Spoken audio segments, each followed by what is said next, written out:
할렐루야. 오늘 저는 요한복음 9장 13절과 41절 말씀을 본문으로 당신의 신앙은 어느 사이클에 있습니까? 라는 제목의 말씀을 전하도록 하겠습니다. 공자는 논어 수리편에서 이렇게 말합니다. 세 사람이 길을 가면 반드시 그 중에 나의 스승이 있다. 선한 자를 골라 따르고 선하지 않은 자를 보고 나 자신을 고친다. 우리가 잘 알고 있는 격언이고 참 놀라운 격언입니다. 그런데 이 공자가 말하는 스승은 학교 선생님이 아니죠. 자격증을 가진 전문가도 아닙니다. 그저 길을 가다가 함께 만나서 동행하는 사람일 뿐인데 공자는 그 사람 중에 누가 있다고요? 스승이 있대요. 스승. 훌륭한 점이 있으면 그 사람에게서 훌륭한 점을 배우고 나쁜 점이 있으면 저 모습은 추하구나, 나는 저렇게 살지 않아야겠다, 나에게는 저런 모습이 있지 않은가 하고 스스로 돌아보라는 것입니다. 이는 우리가 잘 알고 있는 시경 소화편의 격언과도 부합합니다. 타산지석, 가히공옥. 다른 산에 거친 돌이라도 나의 옥을 가는데 쓸 수 있다, 유익하다는 격언이죠. 한 달 만에 다시 요한복음으로 돌아왔습니다. 오늘 우리는 바리새인들이 가진 거친 돌과 날 때부터 시각장애를 안고 태어났지만 예수님이 고쳐주신 이 사람의 아름다운 옥의 모습을 통해 교훈을 얻고자 합니다. 한 5, 6주 정도 간격이 있었기 때문에 이해를 돕기 위해서 짧은 찬양 영상 보도록 하겠습니다.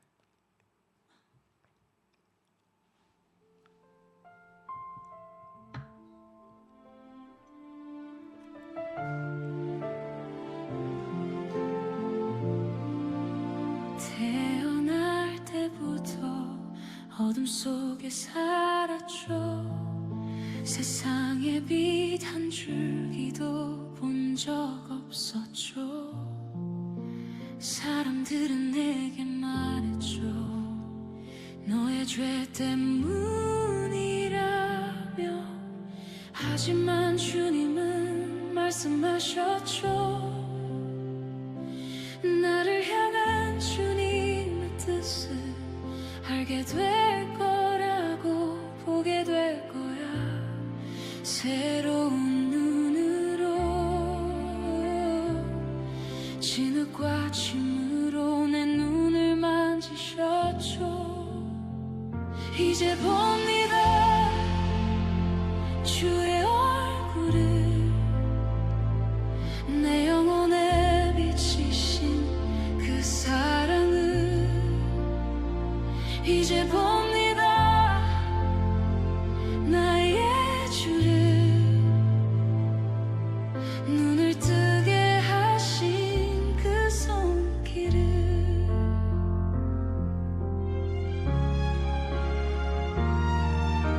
사람들은 믿지 않았죠.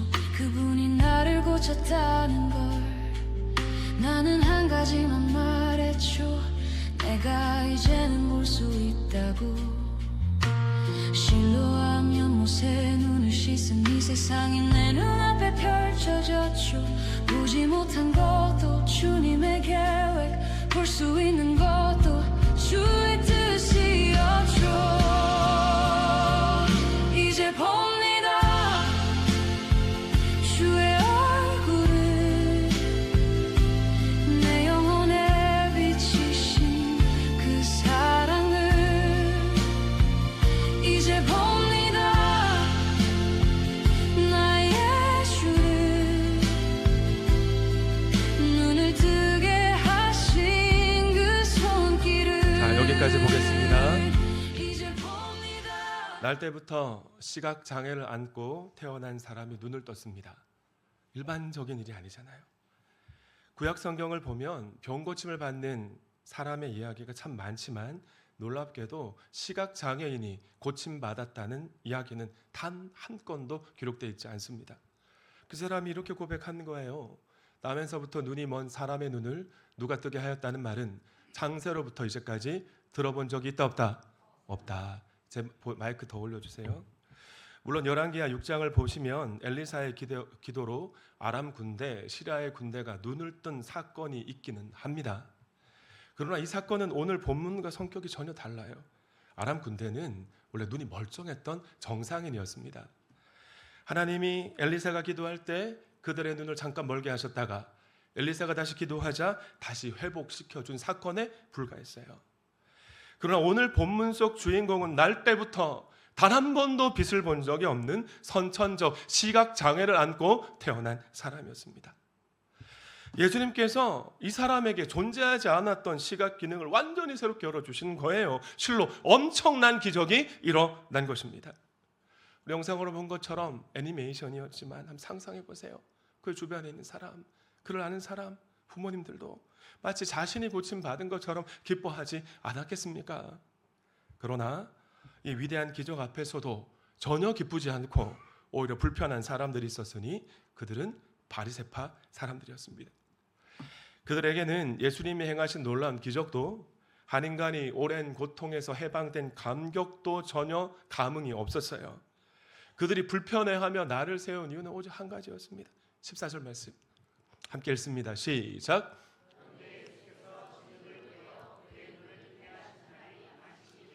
자, 여기서 중요한 단어가 뭘까요? 안식일. 하나님께서 10계명 중 제4계명으로 안식일을 기억하여 거룩하게 지키라 엄히 명하셨는데 예수님께서 안식일에 시각장애인의 눈을 뜨게 하셨다는 논리였습니다.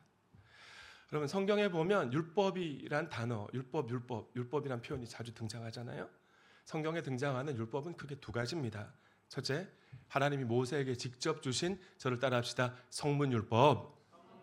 네, 좀 어려운 용어지만 성문율법이라고 합니다. 성문율법 중에 안식일에 관한 규례인 출애굽기 20장 8절부터 11절까지 말씀을 보시면 핵심이 크게 두 가지예요. 두 가지. 자, 바로 첫째로 넘겨주세요. 첫 번째는 쉬어라는 겁니다. 쉬어라.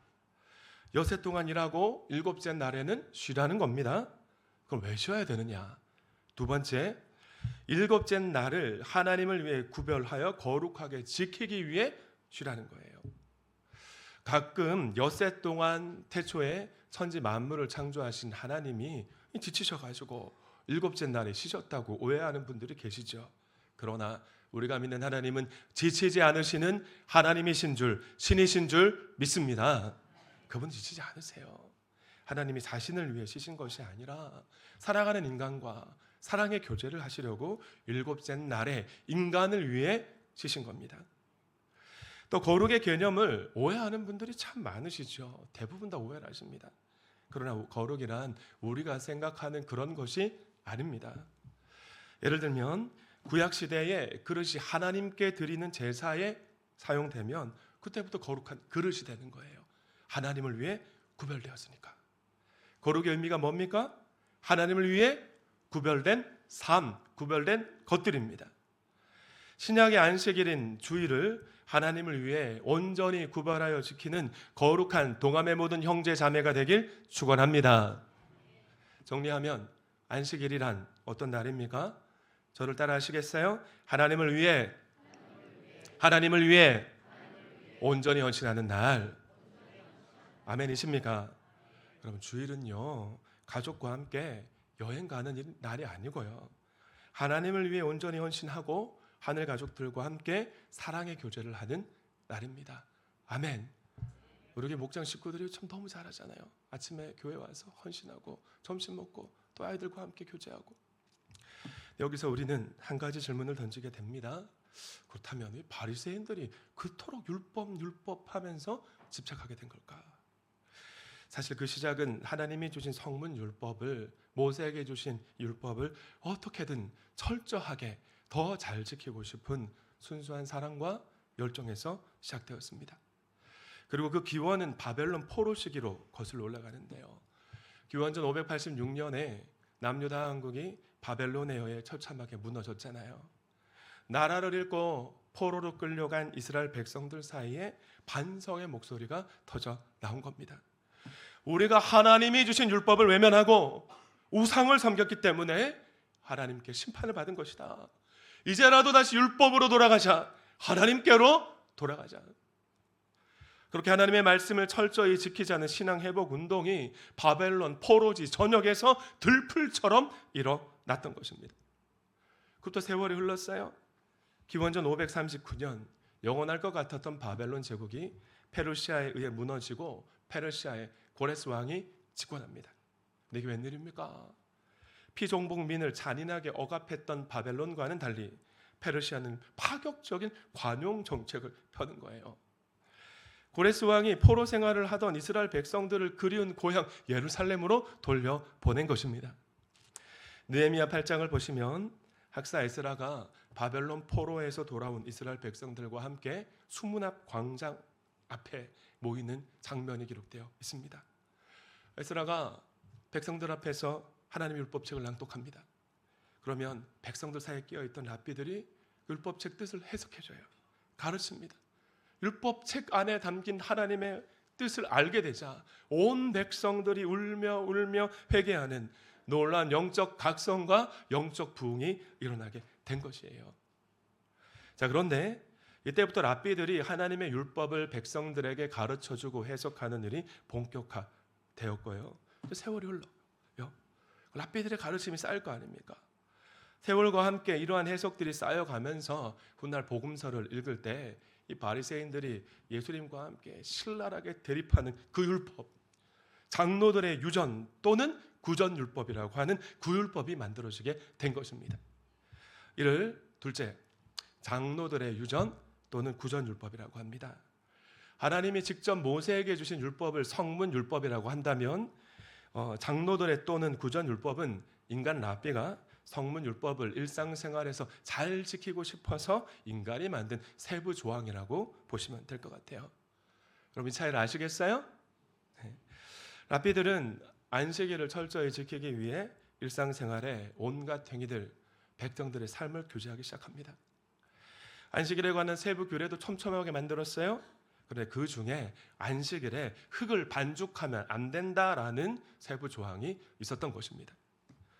여러분 사실 진흙을 빚어서 우리 도자기 만들고 그러잖아요. 옛날에 벽돌도 만들고 딱 봐도 생업을 위한 노동이죠. 그렇죠? 뭐 여기까지 이해가 돼요. 노동하지 말라 했으니. 근데 문제는 안식일에 흙을 개는 행위 자체를 금지한 겁니다. 근데 예수님이 어떻게 하셨습니까? 안식일 날에 땅에 침을 뱉어서 진흙을 만드셨죠? 그 시각장애가 눈에 바르신 거예요. 이걸 바리새인들이 불편하게 여긴 겁니다. 여기서 끝이 아닙니다. 이스라엘 랍비들은 안식일에 행하는 의료 행위와 치료에 관한 오늘날 우리가 생각하면 도저히 이해할 수 없는 회개에 망측한 규정도 만들었습니다. 당장 죽을 위험이 없고 딱 봐도 내일 치료도 될 것 같은 사람이면 안식일에 고치지 말라는 거예요. 다음 날까지 무조건 기다리라는 것입니다. 가령 팔이 삔 사람이 있다고 생각해 봅시다. 팔이 삔 정도로 사람이 죽습니까? 안 죽습니까? 안 죽잖아요. 그래서 어떻게 했느냐? 팔이 퉁퉁 붓지 않도록 차가운 물만 뿌리도록 한 거예요. 아픈데 견디라고 한 겁니다. 왜요? 안식일에 사람을 치료하는 것도 노동이라고 봤으니까. 그런데 날 때부터 시각장애인인 사람은 오늘 당장 죽지 않지 않습니까? 내일 고쳐도 되고 10년 뒤에 고쳐도 되고 20년 뒤에 치료를 받아도 아무런 문제가 없는 사람이었어요. 그런데 우리 예수님은 그 시각장애인의 오랜 기다림의 고통을 단 하루도 용납하기를 원하지 않으시고 굳이 안식일에 찾아가셔서 그를 고통에서 해방시켜 주신 줄 믿습니다. 한 영혼이 평생 갇혀있던 어둠에서 해방된 기쁨의 순간이었습니다. 그런데 바리새인들은요, 인간이 만든 교리를 깨트렸다고 그토록 분개했던 거예요. 그러나 여러분, 그들이 율법 하는데 그 율법의 정신이 뭡니까? 그럼 율법의 정신이 뭐예요? 사랑이잖아요. 사랑. 예수님께서도 성경 전체를 관통하는 핵심을 이렇게 요약해 주셨습니다. 내 마음을 다하고 내 목숨을 다하고 내 뜻을 다하여 주 너의 하나님을 어떻게 하라? 사랑하라. 이것이 가장 중요하고 뜸되는 계명이다. 39절 함께 읽습니다. 시작.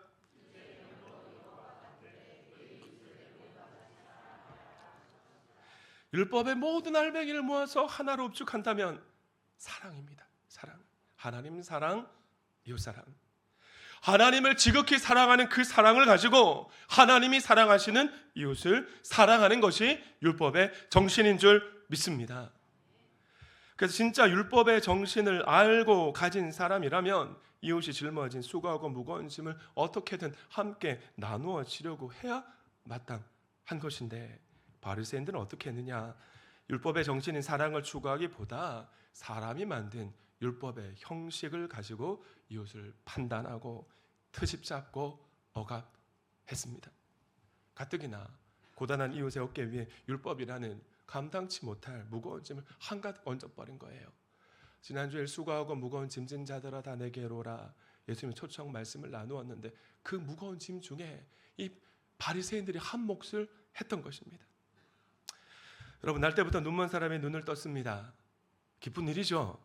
얼마나 놀라운 일입니까?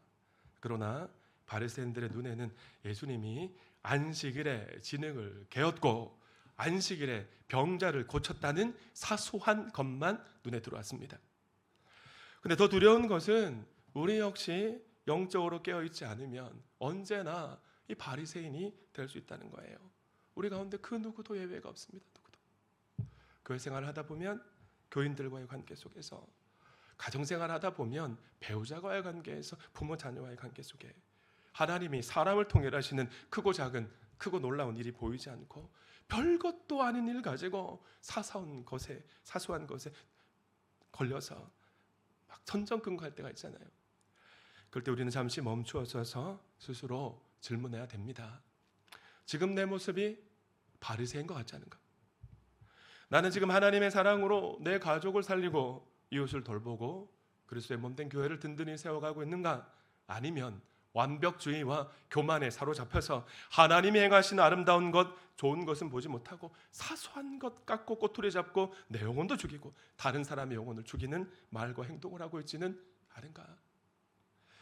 옆에 계신 분에게 따뜻한 눈빛으로 축복하며 인사합시다. 하나님의 사랑으로 사람을 살리는 통큰 신앙인이 됩시다. 시작!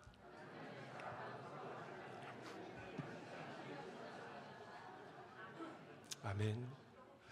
우리 모두 그런 통큰 신앙인이 되었으면 좋겠습니다. 여러분, 요한복음 9장이 말씀하고 있는 진짜 눈먼 사람이 누굴까요? 날 때부터 시각장애를 안고 태어난 사람이 아닙니다. 육신의 눈을 버젓이 멀쩡히 뜨고 있으면서도 정작 눈앞에 계신 하나님의 아들 예수를 알아보지 못했던 바리새인들입니다. 그러니까 결국 그들이 어떻게 했어요? 하나님의 아들을 십자가에 못 박아 죽여버렸잖아요. 생명의 삶 시간에 배우신 것처럼 바리새인들이 처음부터 그러지는 않았습니다. 하나님의 성전을 더럽히는 이방 나라의 압제 앞에 하나님의 말씀, 율법을 지키기 위해 목숨을 걸었던 사람들이 바리새인들이었습니다. 누구보다 뜨겁게 하나님을 사랑하는 사람이 바리새인들이었다니까요. 오늘날 우리는 2000년 전 바리새인들처럼 될 수 있습니다. 우리도. 그러나 예수님을 2000년 전 바리새인들처럼 십자가에 물리적으로 못 박을 수는 없지요. 그러나 그리스도의 몸된 교회를 찢어놓을 수 있고요. 그리스도가 주인된 가정을 파괴할 수 있습니다. 제가 수차례 말씀드린 것처럼 성경은 열매를 보면 그 나무를 알 수 있다고 했는데 예민하게 반응하고 판단하는 나의 날카로운 말과 눈빛 때문에 상처받는 가족이나 교우들이 있다면 이 시간 하나님 앞에 나아가 회개해야 할 줄 믿습니다. 그 자리에서 돌이켜 회개하지 않으면요, 우리는 바리새인이 됩니다. 그 길을 걸어가게 되는 거예요. 하나님, 이 시간 완악해진 우리의 눈을 열어주셔서 영혼을 살리는 하나님의 마음이 충만케 하여 주옵소서.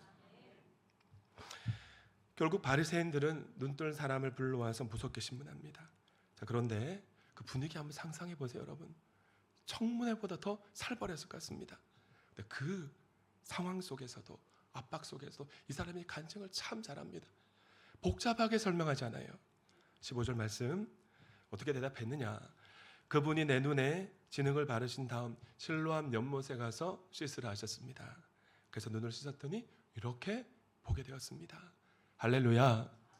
명쾌하잖아요. 그래서 바리새인들 사이에 의견이 갈라집니다. 16절 말씀 함께 읽습니다. 시작.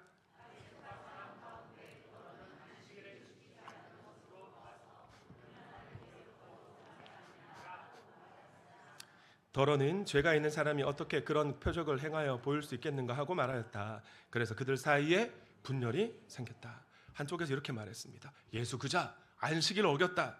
그런 자가 하나님께로부터 온 사람일 수가 없다. 여전히 사건의 껍데기만 보고 있는 겁니다. 다른 한쪽은 이렇게 말했습니다. 예수 그자가 죄인이라면 어떻게 이런 표적을 행할 수 있겠는가? 안식일에 흙을 반죽하면 안 된다, 병자를 고치면 안 된다는 장로의 유전을 어겼지만 창세 이후에 단 한 번도 없었던 기적을 예수라는 자가 행했는데 그가 어찌 죄인이라고 할 수 있겠는가? 이 사람들은 사건의 본질을 제대로 꿰뚫어 보기 시작한 것입니다. 사랑하는 노안가족 여러분, 우리가 정말 성숙한 신앙인이 되길 위해서는 두 번째 후자 바리새인들처럼 하나님께서 행하신 큰 일을 볼 수 있어야 됩니다. 목장 안에서, 연합교회 안에서 영혼 구원하여 제자 삼는 일이 만들어지고 있다고 하면 그 외의 일들은 별거 아닌 일들이에요. 그럴 수 있지 하고 넘어갈 수 있어야 하는 것입니다. 옆에 계신 분과 한번 우리 실습해 보십시다. 우리 몇 번 했었잖아요. 그럴 수도 있지요. 시작.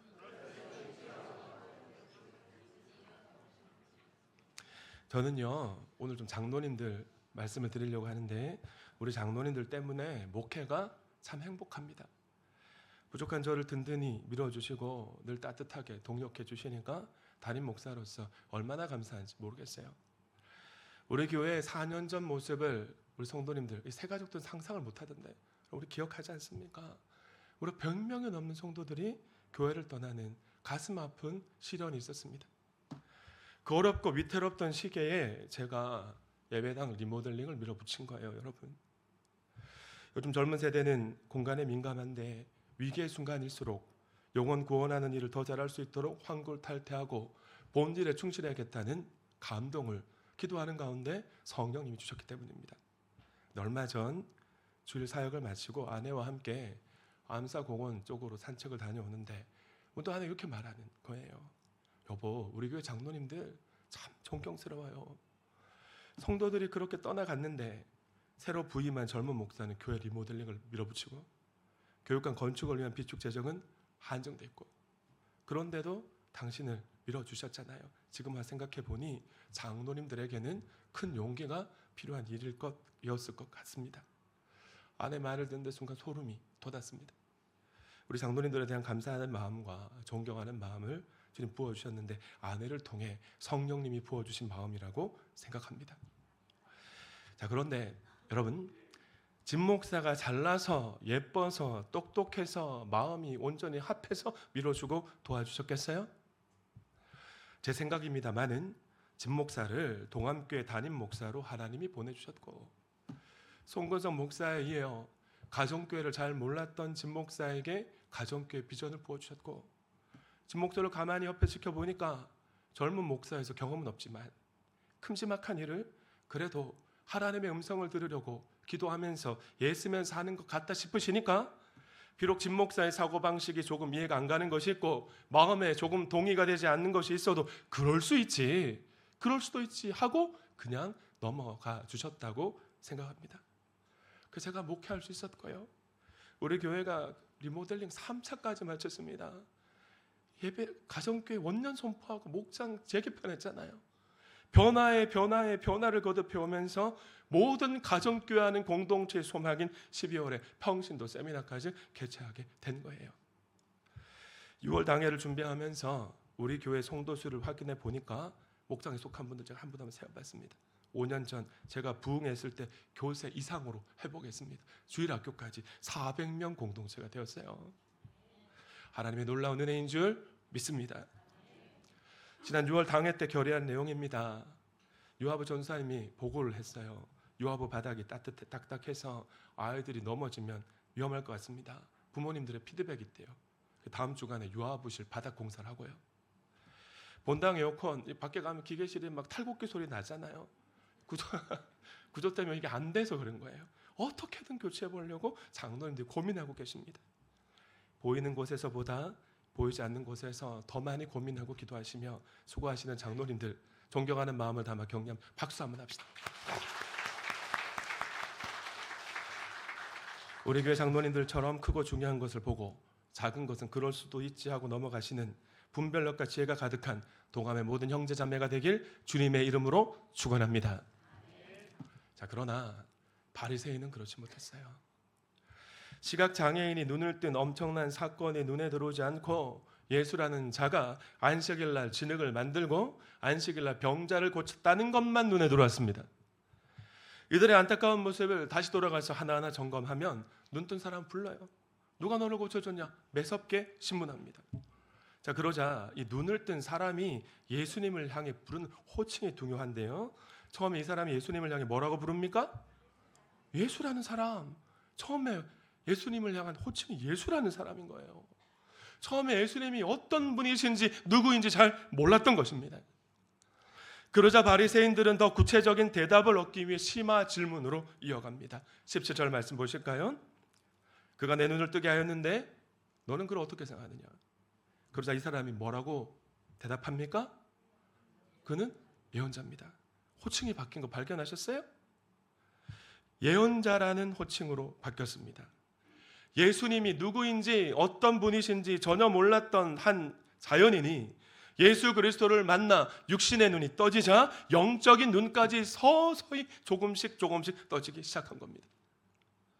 아마도 그는 실로한 연못으로 걸어가면서 또 눈을 뜨고 돌아와서 사람들과 대화하며 자신에게 일어난 기적의 과정을 곰곰이 되짚어 보았을 것입니다. 그래서 강력한 마음의 깨달음이 왔겠죠. 아, 이분은 평범한 인간이 아니라 하나님이 보내신 예언자구나. 근데 바로 2주 전부터 여러분 이 부분이 중요합니다. 오늘 저의 설교의 빅 아이디어인데요. 눈을 뜬 사람과 바리새인들과의 전혀 다른 신앙의 사이클이 벌어지게 되는 거예요. 은혜를 경험한 사람은 점점점 영적인 눈이 밝아집니다. 그러나 교만에 사로잡힌 바리새인들은 점점점 더 눈이 멀어가는 거예요. 바리새인들의 안타까운 모습을 보시죠. 18절 말씀. 유대 사람들은 그 사람이 전에 눈이 멀었다가 보게 되었다는 사실을 믿지 않고 마침내 그 부모를 불렀다가 어떻게 묻느냐. 19절 말씀 읽습니다. 시작.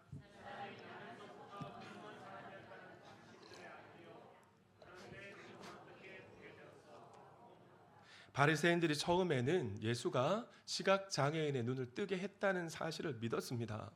자, 그런데 안 믿어 지금. 부모를 불러서 확인하잖아요. 눈이 더 먼 거예요. 근데 부모도 눈치가 있지 않습니까? 21절 말씀을 보시면 뒤로 슬슬 뺍니다. 태어날 때부터 우리 아들이 장애가 있었던 건 맞는데 어떻게 우리 아들이 보게 되었는지는 잘 모르겠습니다. 누가 우리 아들의 눈을 뜨게 해주었는지 우리 애들 다 컸으니까 본인에게 직접 물어보시죠. 이렇게 대답한 거예요. 왜 이렇게 대답했을까요? 22절 말씀도 함께 읽습니다. 시작.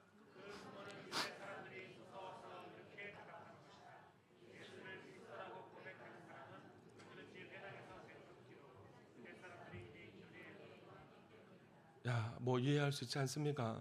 오늘날 한 교회에서 출교 당하면 교회 3대 표지가 말씀, 성례, 출교인데 치리당에서 출교 당하면 다른 교회 가면 됩니다.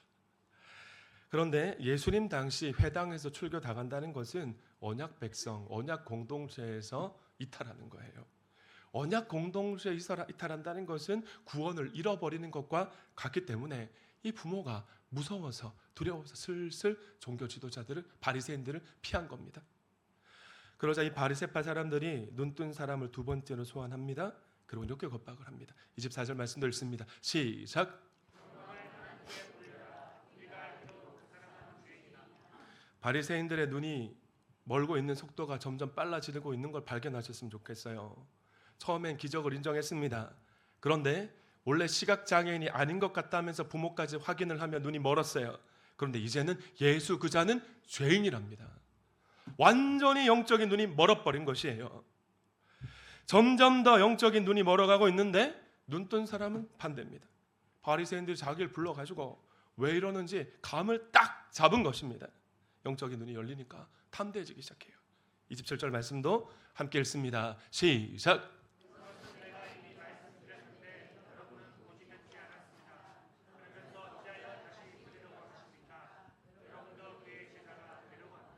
여러분 아주 날카로운 반어법이잖아요. 몰라서 묻는 질문입니까? 아니잖아요. 헬라 원문 성경의 뉘앙스를 보면 비꼬는 뉘앙스입니다. 제가 뭘 더 설명드려야 됩니까? 혹시 당신들도 예수를 따를 생각입니까? 라는. 여러분 이 사람은요 평생 구걸만 하던 거지입니다. 거지. 하나님의 율법에 대해서 배운 적이 없어요. 메시아의 예언에 대해서도 제대로 배운 적이 없었습니다. 반면에 자기를 신문하던 사람들은 성경 박사들이고 서슬퍼른 이스라엘의 지도자들입니다. 그런데도 이토록 담대할 수 있는 힘이 어디서 나왔을까요? 저를 따라하십시다. 영적인 눈이 열렸기 때문이다. 영적인 눈이 열리면 실체가 보입니다.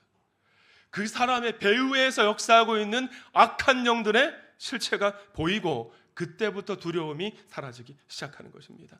할렐루야. 스피치 학원이나 연기 학원에 가면 강연이나 무대 공포증을 느끼는 학생에게 이렇게 조언한다고 합니다. 그럼 잘 아시는 얘기일 것 같아요. 저 화면에 보는 것처럼 눈앞에 보이는 사람을 밭에 배추라고 생각하십시오. 그러면 마음 편해질 겁니다. 실제로 이렇게 해서 마음이 편해지는 경험을 한 사람들도 많다고 하죠. 저도 죄송합니다. 저도 부임 초기에 너무 긴장이 돼가지고 여러분이 배추라고 생각하고 강단에 올라온 적이 있습니다. 과거 청년사역을 할 때 한 선배가 회사 면접을 앞둔 후배에게 자신의 노하우를 가르쳐줬습니다. 이렇게 면접실에 들어가기 전에 신호흡을 한번 해. 그러고 딱 문을 열고 들어가면 면접관들이 화장실 변기에 앉아있는 모습이라고 상상해. 웃음이 나서 두려움이 사라질 거야. 완전히 부합하는 예는 아니지만 이 시간 성령께서 여러분의 영안을 밝혀주시기를 소망합니다. 여러분을 두렵게 하는 실체가 보이고 두려움이 사라지고 담대함을 부어주시길 주 예수의 이름으로 축원드립니다. 축원드립니다. 그러자 바리새인들이 완전히 평정심을 잃어요. 눈이 완전히 멀어버렸으니까. 28절과 29절 말씀을 보시면 그러자 그들은 그들에게 욕설을 퍼붓고 너는 그 사람의 제자지만 우리는 모세의 제자다. 29절 함께 읽습니다. 시작.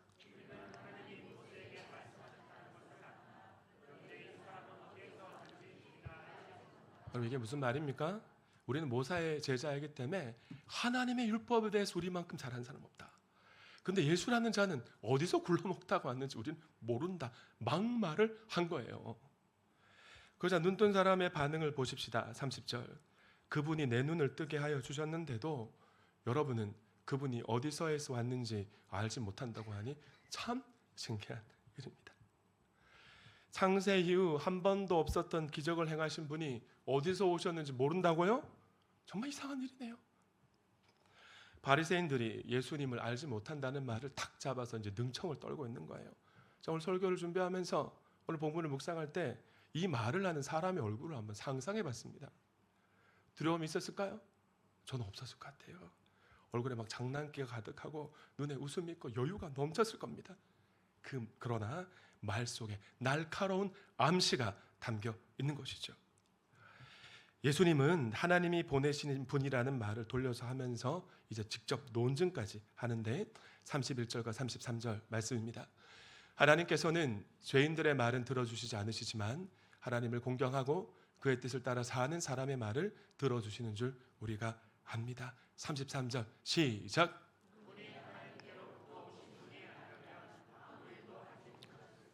자, 또 한 번 호칭이 바뀌었네요. 예언자라는 호칭에서 어떻게 바뀌었어요? 하나님께로 부터 오신 분. 이것이 체험신앙인이 가진 은혜입니다. 체험신앙인. 우리 하나님의 은혜를 경험해야 돼요. 얼마 전 전도와 영적 전쟁 집회 강사로 오신 판교 꿈꾸는 교회 이영애 목녀님과 함께 집회에서 식사를 했어요. 근데 이영애 목녀님이 하시는 말씀이 우리 교회에 민기식 목자님이 너무 놀랍다는 겁니다. 제주와 판교 초원 목자 연합 수련회가 있을 때 민기식 목자님과 함께 한조가 되셨는데 민 목자님이 하시는 나눔이 너무 확신을 차서 너무너무 도전을 받으셨대요. 그런데 곧이어 하시는 말이 본인 예수 믿은 지 7개월 만에 목자가 됐고 이제 3년이 간 넘었다고 하니까 오랫동안 목자, 목녀, 목부로 헌신했던 분들이 얼굴이 낯빛이 붉어지고 도전받고 결단하는 시간이 있었다는데 영적인 눈이 띄어졌기 때문이라고 생각을 합니다. 영적인 눈이 띄어지면 나중된 자가 먼저 되고 영적인 눈이 감기 시작하면 먼저 된 자가 나중될 줄 믿습니다. 모두 다 영적인 눈이 띄어져서 먼저 된 자가 되어야 되는 것입니다. 자, 눈을 뜬 사람의 말에 잔뜩 이제 말에 긁혔어요. 바리새인들 그 반응을 보면 34절 또 한번 오늘 많이 읽습니다. 시작.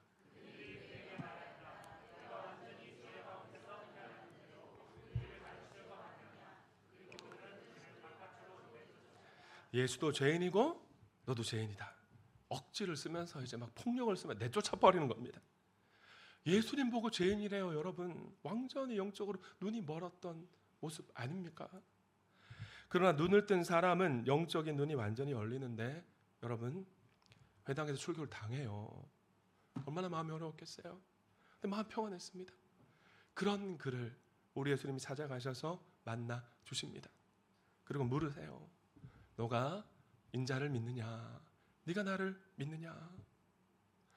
여기서 인자란 다니엘서 7장 13절 말씀에서 기원한 표현입니다. 하나님으로부터 권세와 영광과 나라를 받아서 하늘 구름을 타고 이 땅에 오시는 입니다. 예수님께서 자신을 가르쳐 표현하실 때 가장 즐겨 사용하신 표현이 인자잖아요. 요즘 뭐라고 하신 겁니까? 예수님이 하신 인자를 믿느냐라는 질문은 너가 정말 나를 믿느냐? 내가 그리스도인 것을 믿느냐라는 영접 기도 질문이었습니다. 이 사람은 시각 장애를 안고 있을 때 예수님이 고쳐주셨기 때문에 실제로 예수님의 얼굴을 본 적이 없죠. 그러나 예수님께서 너는 이미 그를 보았다. 너가 말하고 있는 사람이 바로 그다라고 말씀하시는 순간 자신을 고쳐주신 분이 누구인지 안 겁니다. 그저 이 사람의 고백을 보십시오. 38절 말씀 함께 읽습니다. 시작.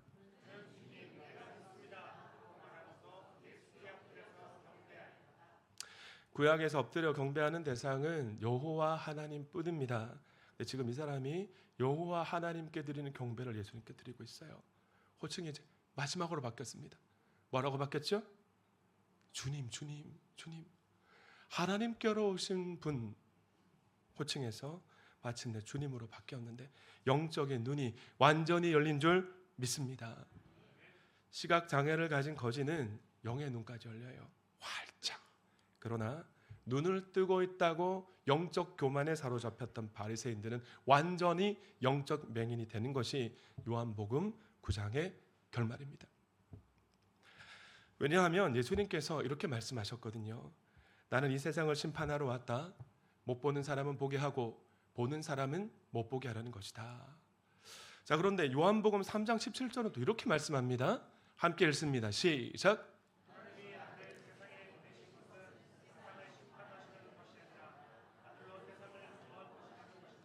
그럼 참 이상하지 않습니까? 오늘 본문에서 예수님은 심판하러 이 땅에 왔다고 하시고 요한복음 3장에서는 심판하지 않고 구원하시려고 이 땅에 왔대요. 그럼 성경이 다른 얘기하는 걸까요? 이에 관해 설명을 드리면 이런 것과 같습니다. 캄캄한 방에서는 누구 얼굴이 깨끗한지 더러운지, 누구 옷이 깨끗하고 더러운지 모르죠. 그러나 불이 켜지는 순간 저절로 드러납니다. 빛이 얼굴을 더럽혔습니까? 옷을 더럽혔어요? 빛이 얼굴을 비추고 옷을 비추자 더러웠던 얼굴과 옷이 비로소 드러나게 된 것입니다. 예수님께서는 요한복음 8장 12절 말씀에서 나는 세상의 빛이라고 선언하셨는데 오늘 본문 요한복음 9장에서 그 말씀 선언을 증명하신 거예요. 예수님이 이 땅에 초림하실 때는 여러분 세상을 심판하시려고 이 땅에 오신 것이 아닙니다. 구세주, 구원자, 구원하시려고 오셨어요. 자, 그런데 그분은 빛이잖아요. 세상의 빛으로 이 땅에 오신 예수 그리스도 앞에 서면 우리의 죄악된 모습이 드러납니다. 저절로 갈라지는 겁니다. 눈을 뜬 사람, 눈 감은 사람, 믿는 사람과 믿지 않는 사람, 의인과 악인. 심판하러 오신 것이 아닌데 심판의 결과가 나타나는 거예요. 예수님께서는 단순히 보는 사람과 못 보는 사람을 구별하실 뿐만이 아니라 그 차이를 점점점 가속화시키는 겁니다. 여러분, 예수 만난 사람에게 회색지대나 중립지대는 없어요. 나빠지는 것밖에 없습니다. 눈을 뜬 사람은 점점 더 보게 되고 눈을 먼 사람은 점점 더 못 보게 되는 겁니다. 믿음이 점점점 자라가거나 믿음이 점점 더 약해지거나 점점 더 의로운 사람이 되거나 점점 더 악한 사람이 되거나 둘 중에 하나인 것입니다. 그래서 예수님께서는 마태복음 13장에서 이렇게 말씀하셨습니다. 너희에게는 하늘나라의 비밀을 아는 것을 허락해 주셨지만 다른 사람에게는 그렇게 해주지 않았다. 12절 읽습니다. 시작.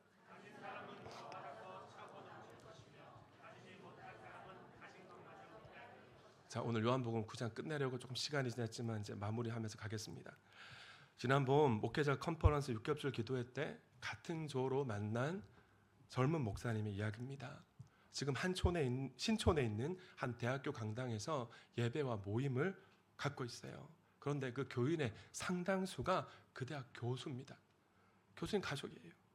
한때 그 대학을 뜨겁게 달구었던 80년대, 90년대 선교활동 부흥의 주역들이 모여 있는 겁니다. 근데 그 옛날 그 열정 다 잊어버리고 어떻게 변했느냐?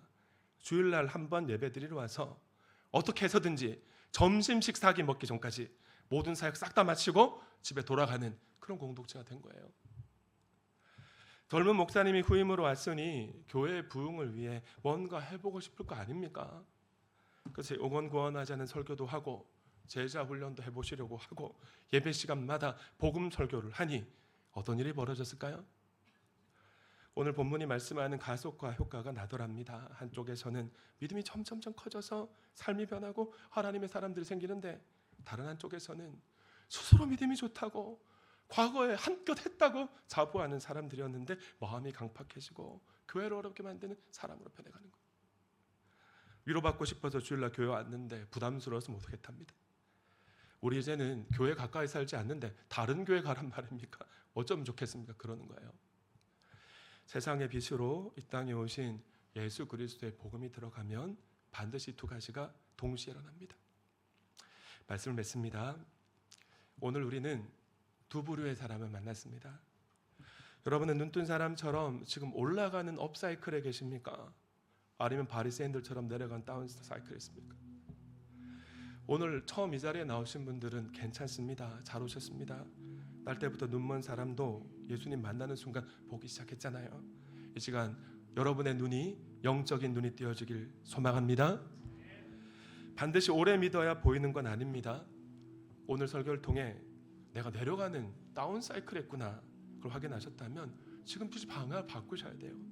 하나님 앞에 무릎을 꿇고 고백하는 것 그 시작인데 이 시간 이렇게 고백하시기 바랍니다. 우리 침묵 기도할 때 주님 나는 보지 못하는 맹인입니다. 본 줄 알았는데 내 영적 눈이 감겨버렸습니다. 이 고백을 하는 순간 내려가던 사이클에서 올라가는 사이클로 쫙 바뀌는 거예요. 그리고 하나님께 맡기십시오. 여러분, 우리를 구원하신 하나님께서 우리가 하나님 앞에 서는 날까지 우리 믿음을 지켜주시고 주님이 시작하신 구원 반드시 마치겠노라 약속하셨습니다. 모든 책임은 누구에게 있을까요? 우리가 주님께 맡기면 주님께 있는 거예요. 우리가 할 일은 뭐냐? 순간순간 성령님의 감동에 순종하는 겁니다. 성령님의 감동이 거창한 것이 아닙니다. 직관과 비슷해요. 말씀을 읽거나 듣는 중에 기도하는 중에 꼭 하라고 하시는 것 같은 가슴에 와닿는 말씀, 해야겠다는 강력한 욕구가 일어나면 성령이 주시는 감동입니다. 헌신대 앞에 나와서 헌신하는 감동을 주시면 여러분 단순하게 순종하십시오. 누군가에게 한번 웃어주라고 감동을 하시면 단순하게 순종하시고, 배우자에게 사과하라는 감동을 주시면 고집 부리거나 자존심 앞세우지 말고 순종하시면 됩니다.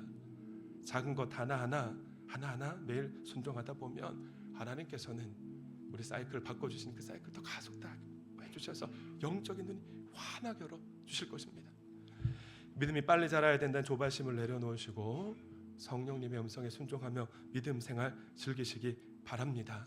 여러분의 생각만큼 기대만큼 변하지 않아도 하나님께서는 여러분을 사랑하십니다. 옆에 계신 분에게 인사하실까요? 나의 눈을 감고 주님의 눈으로 바라보겠습니다. 시작. 하나님께 영광의 박수 올려드립니다. 침묵 가운데 기도하십시다. 나의 날카로운 모습이 있진 않았는지, 예민해지진 않았는지, 오늘도 말씀 가운데 주님이 찾아오셔서 나의 바리새인된 모습을 비춰주시진 않았는지, 가슴에 와닿았던 것, 찔렸던 것, 불편했던 것까지 다레마의 음성일 것인데 눈 감고 약 2분 정도만 침묵으로 기도하겠습니다.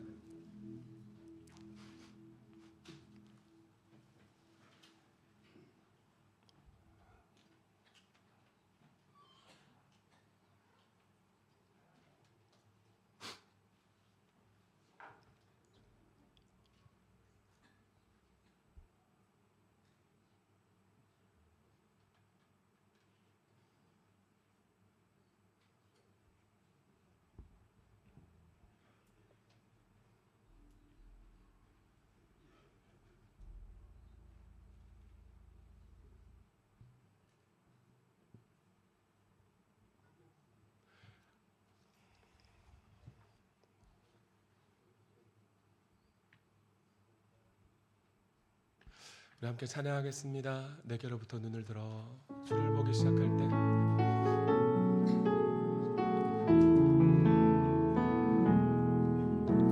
내게로부터 눈을 들어 주를 보기 시작할 때 주의 길을 보겠네. 내 작은 마음 돌이키사